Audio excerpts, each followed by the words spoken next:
Good morning all of you and welcome to chemistry class. Today we will discuss the preparation and uses of plaster of Paris. Now let's learn another important salt, that is plaster of Paris. Plaster of Paris is calcium sulfate hemihydrate. The formula of plaster of Paris is CaSO4 dot half H2O. The name plaster of Paris came from the fact that it was first of all made by heating gypsum, which was mainly found in Paris. And plaster of Paris is prepared by heating gypsum. On heating gypsum at 373 Kelvin, it loses water molecules and becomes calcium sulfate hemihydrate. And plaster of Paris is a white powder, and on mixing with water, it changes to gypsum once again, giving a hard solid mass. Okay, plaster of Paris reacts with 3/4 of water molecules to give gypsum.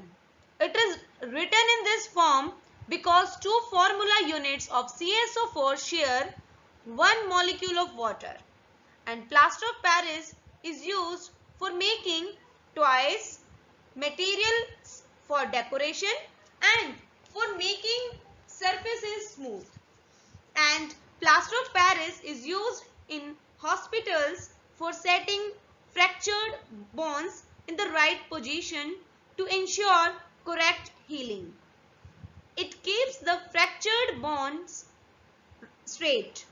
This is because when plaster of Paris is mixed with a proper quantity of water and applied around a fractured bone, it sets into a hard mass.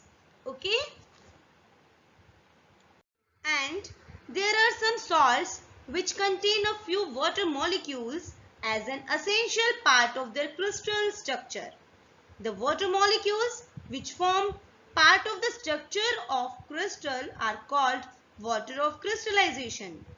The salt which contain water of crystallization are called hydrated salts.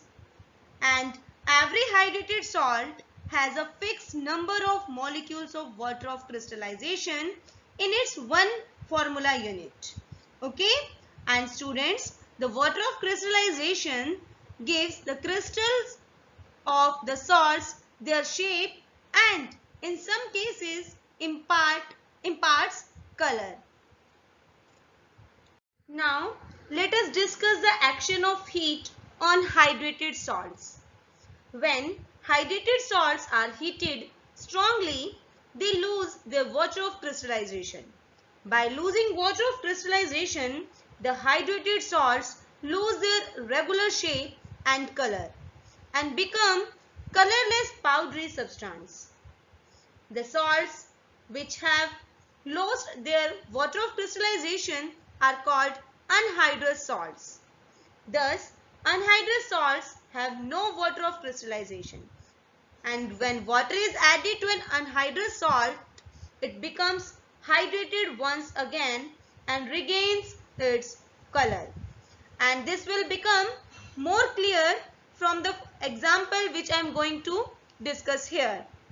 When copper sulfate crystals, which are blue in color, are heated strongly, they lose all the water of crystallization and form copper sulfate, which is white.